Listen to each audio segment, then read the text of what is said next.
बिस्मिल्लाहिर्रहमानिर्रहीम, अस्सलामु अलैकुम। मंशा बायोस ट्यूटोरियल में आप सबको खुशामदीद। आज का जो हमारा टॉपिक है वो है क्लोनिंग, और बड़ा ही इंटरेस्टिंग टॉपिक है वो इस लिहाज से कि इसमें हम जानेंगे क्या वाकया ही जिस तरह से फोटोस्टेट मशीन के अंदर एक पेज कॉपी हो जाता है, इस तरह से इंसान की भी कॉपी की जा सकती है। क्या हूबहू मेरे जैसा जानदार पैदा किया जा सकता है? क्योंकि हम कहते हैं दुनिया ने, साइंस ने, बायोलॉजी ने बहुत तरक्की कर ली है, तो क्या इतनी तरक्की कर ली है कि मेरे जैसा सेम टू सेम इंसान पैदा किया जा सके? तो इसका जवाब है जी बिल्कुल, किया जा सकता है। कोई भी जानदार, कोई भी एनिमल हम इस क्लोनिंग के प्रोसेस के जरिए से रिप्रोड्यूस करवा सकते हैं। एसेक्सुअली अपनी मर्जी का, अपनी मर्जी के ट्रेट उसमें ले सकते हैं। तो इस टॉपिक को पढ़ते हैं, बड़ी डिटेल में हम ये टॉपिक पढ़ेंगे। फर्स्ट ईयर का फर्स्ट चैप्टर है और उसमें से लॉन्ग जो क्वेश्चन बनता है ये उनमें से सबसे इंपॉर्टेंट लॉन्ग क्वेश्चन है। तो क्लोनिंग, फर्स्ट ऑफ ऑल इसकी डेफिनेशन की तरफ चलते हैं। क्लोनिंग बेसिकली किसे कहते हैं कि एक हूबहू जानदार की कॉपी बनाना, लेकिन सेक्सुअल रिप्रोडक्शन से नहीं, एसेक्सुअली रिप्रोड्यूस करके कोई भी जानदार जो है वो सेम टू सेम बनाना। अब देखिए इसमें हमने लिखा है production of genetically identical copies of organism और सेल बाय एसेक्सुअल रिप्रोडक्शन, यानी कि ऐसा जानदार प्रोड्यूस करना जो जेनेटिकली आइडेंटिकल है, उसके जीन्स हूबहू सेम उस जैसे हो जो हम लेना चाहते हैं। और वो पूरा ऑर्गेनिज्म हो सकता है, एक सेल हो सकता है। और ये जो मेथड है ये सेक्सुअल रिप्रोडक्शन नहीं है, क्योंकि इसमें जो मेल फीमेल गैमीट्स हैं, जो स्पर्म और एग की फर्टिलाइजेशन के बाद ये और ऑफस्प्रिंग जो है वो पैदा नहीं होता, तो इसलिए हम इसे कहेंगे एसेक्सुअल रिप्रोडक्शन। तो एसेक्सुअली रिप्रोड्यूस जो ऑफस्प्रिंग है, जो इस मेथड के जरिए से हम प्रोड्यूस करते हैं जानदार, उसको हम कहते हैं क्लोन। क्लोन यानी कि एक कॉपी, जो कॉपी हमने बनाई है उस जानदार से, वो क्लोन है। तो यहां पर क्वेश्चन ये अराइज होता है कि हम क्लोनिंग क्यों करते हैं। अभी हमने एक बात कर ली है कि हम अपनी मर्जी का जेनेटिक मेकअप लेना चाहते हैं, तो किस किस तरह से हम इससे फायदा ले सकते हैं, ये हमने इसमें देखनी है चीज के इंपॉर्टेंस इसकी क्या है। To get eugenic M, eugenic M का मतलब है अपनी मर्जी का जेनेटिक मेकअप रखने वाला जो जानदार है वो अगर हम प्रोड्यूस करना चाहते हैं, तो ये हमारा मकसद यूजेनिक एम है। टू प्रोड्यूस ट्रांसजेनिक एनिमल्स, ऐसे एनिमल्स जिनमें हमने अपनी मर्जी का जीन जो है वो इंसर्ट किया है, अपनी मर्जी का ट्रेट हम लेना चाहते हैं। मैं चाहता हूं कि ऐसा जानदार प्रोड्यूस हो जो ज्यादा गोश्त प्रोड्यूस करे, जो ज्यादा दूध दे, जो अच्छी नस्ल का हो, जिसका कद ज्यादा हो, तो हम उस तरह का हूबहू जानदार जो है वो प्रोड्यूस कर सकते हैं। To produce commercially important organism like horses, sheep, cow, तो जो कमर्शियली बड़े इंपॉर्टेंट जानदार होते हैं, जिनसे हम पैसा कमाते हैं, जिनसे हम डिफरेंट चीज़ें लेते हैं, जैसे अभी हमने बात की कि दूध उससे ज़्यादा ले सकते हैं, गोश्त ज़्यादा ले सकते हैं।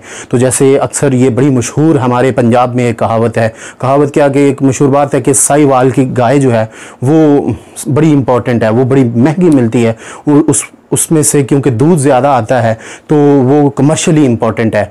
जो अरबी नस्ल के घोड़े हैं और बहुत सारी अच्छी नस्लों के घोड़े जो रेस के अंदर हिस्सा लेते हैं, उनका करोड़ों में जो है वो रेट होता है। तो उस तरह का हूबहू हम जानदार प्रोड्यूस करके उससे पैसा भी कमा सकते हैं, उससे और भी काम ले सकते हैं। तो ये सारा जो काम है इससे हम ले सकते हैं। इसके अलावा जो सबसे इंपॉर्टेंट चीज़ है जो कि अक्सर बच्चों के जहन में आती है कि क्या सर मेरे जैसा इंसान भी इससे उसकी फोटोकॉपी हो सकती है? मेरे जैसा इंसान अगर मैं पैदा करना चाहूँ, इधर खड़ा करना चाहूँ, तो हो सकता है? जी बिल्कुल हो सकता है। हूबहू सेम टू सेम ऐसा ही जेनेटिक मेकअप रखने वाला जानदार हम प्रोड्यूस कर सकते हैं। लेकिन ह्यूमन को क्लोन करना जो है वो बिल्कुल पॉसिबल है, लेकिन अवॉइड किया जाता है, ये प्रोहिबिटेड है। ये किसी भी सोसाइटी में, किसी भी रिलीजन में इसको सही नहीं माना जाता। बहरहाल कहा जाता है माइट बी पॉसिबल, किसी ना किसी जगह पर कोई ना कोई साइंटिस्ट इसके साथ पंगे ज़रूर ले रहे होंगे, शायद किसी इंसान को, एक न्यू क्लोन टाइप इंसान को बनाने की, और उनका कोई दिमाग में ये होगा कि ये हम इसको जो डोनर है, जो ट्रांसप्लांट ऑर्गन करने हैं, ऑर्गन की ट्रांसप्लांटेशन के लिए हम यूज़ कर सकते हैं, लेकिन लीगली ये जो है अलाउ नहीं है। बहरहाल अब हमने क्लोनिंग की डेफिनेशन देख ली, क्लोनिंग की इंपॉर्टेंस देख ली। अब चलते हैं कि ये क्लोनिंग की हिस्ट्री क्या है। सबसे पहले जो है एनिमल को क्लोन कैसे किया गया, उसकी स्टोरी क्या है और इसको किस किस तरह से क्लोन किया जा सकता है, इसका मेथड क्या है क्लोन करने का। तो डिस्कवरी में 1997 के अंदर स्कॉटलैंड के डिफरेंट साइंटिस्ट थे कुछ, उन्होंने मिलकर एक कामयाब तजर्बा किया और उस तजर्बे के बाद उन्होंने एक शीप बनाई, भेड़ बनाई, जिसका नाम उन्होंने रखा डॉली। तो कहा जाता है कि ये जो डॉली है इसका ना कोई बाप है ना कोई मदर है, क्योंकि ये एसेक्सुअली रिप्रोड्यूस की गई है। 3 डिफरेंट किस्म की जो शीप हैं उनको लिया गया, डिफरेंट ट्रेड की, उन एक में से जो है फर्टिलाइज्ड एग लिया, न्यूक्लियस को रिमूव कर दिया, एक में से न्यूक्लियस लिया, एक के अंदर वो सरोगेट मदर जिसे कहते हैं उसके अंदर इम्प्लांट किया गया और एक नया जानदार पैदा किया गया। तो देखें 3 तरह के जानदारों से हो के वो जानदार जो है वो प्रोड्यूस हुआ है, तो उसकी ना तो कोई मदर ना कोई फादर कहा जाता है। बहरहाल डॉली शीप जो है जब ये पैदा हो गई तो ये तकरीबन 7 साल तक जिंदा रही और इसकी भी आगे प्रोजेनी प्रोड्यूस हुई, इसने भी आगे न्यू अपने ऑफस्प्रिंग पैदा किए और उसके बाद इसकी डेथ हो गई।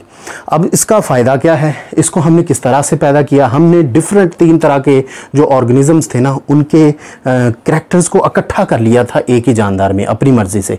देखें कोई लंबा है, कोई ज़्यादा दूध देता है, कोई ज़्यादा खाल प्रोड्यूस करता है, हम तीनों के करैक्टर को मिलाया और एक ऑर्गेनिज्म प्रोड्यूस कर लिया जिसे हमने डॉली का नाम दिया। तो इसी तरह से डॉली की तरह के और जानदार जो क्लोन किए जा सकते हैं किस तरह से, वो अभी हम देखते हैं। तो इम्पोर्टेंट जो मेथड है, प्रोसीजर है इसको बनाने का, वो है ऑर्गेनिज्म क्लोनिंग और इसी तरह से दूसरा है एम्ब्रियो क्लोनिंग।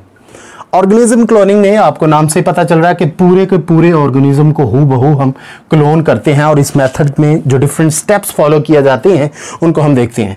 लाइक सिंपल सी एग्जांपल से हम समझते हैं कि हमारे पास ये एक फीमेल भेड़ है, बकरी है, कुछ भी है, कोई जानदार है, तो इसका ये फर्टिलाइज्ड एग है, यानी कि ये स्पर्म और एग मिल चुके हैं।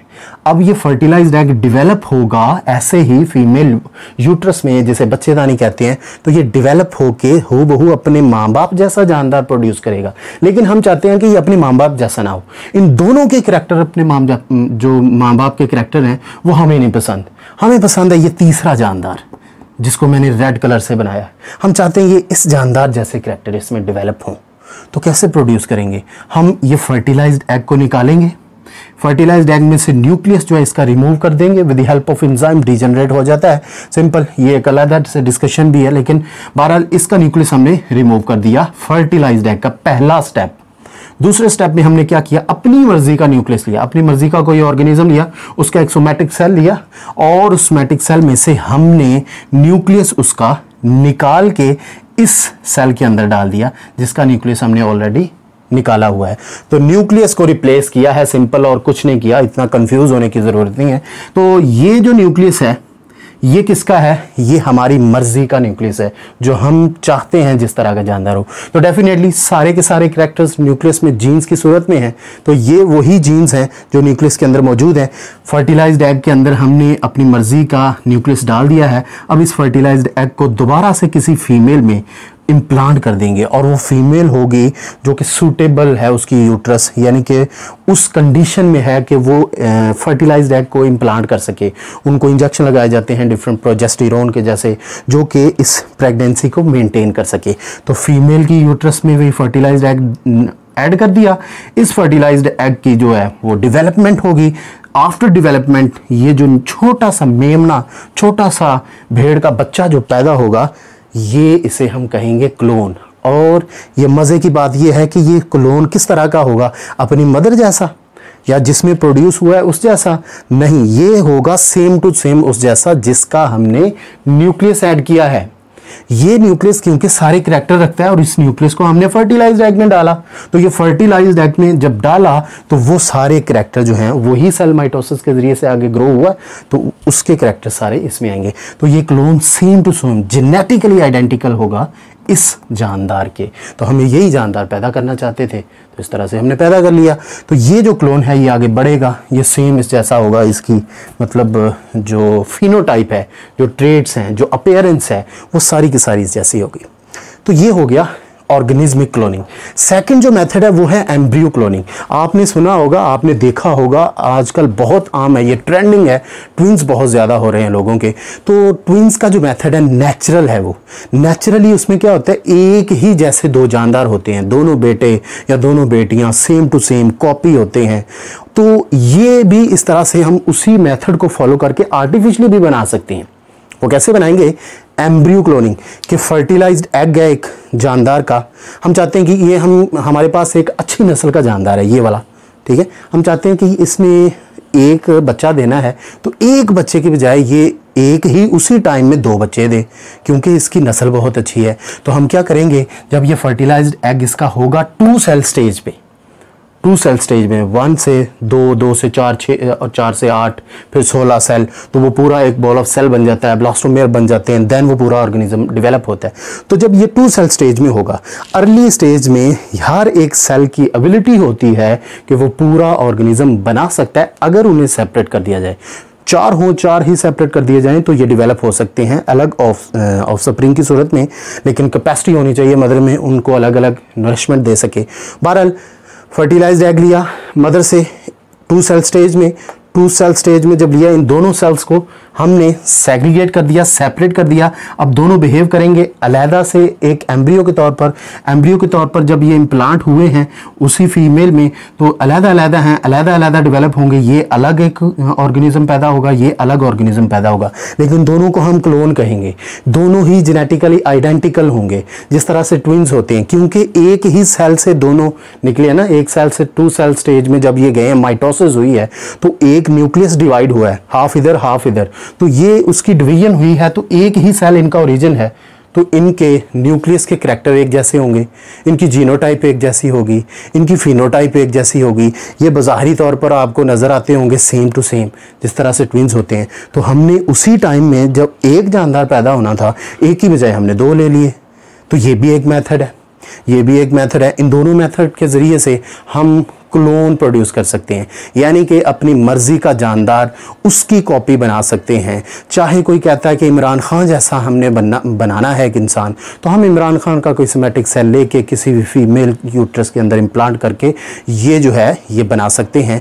लेकिन ह्यूमन को क्लोन करना जो है वो लीगली अलाउ नहीं है, वरना कई इमरान खान हम बना सकते थे।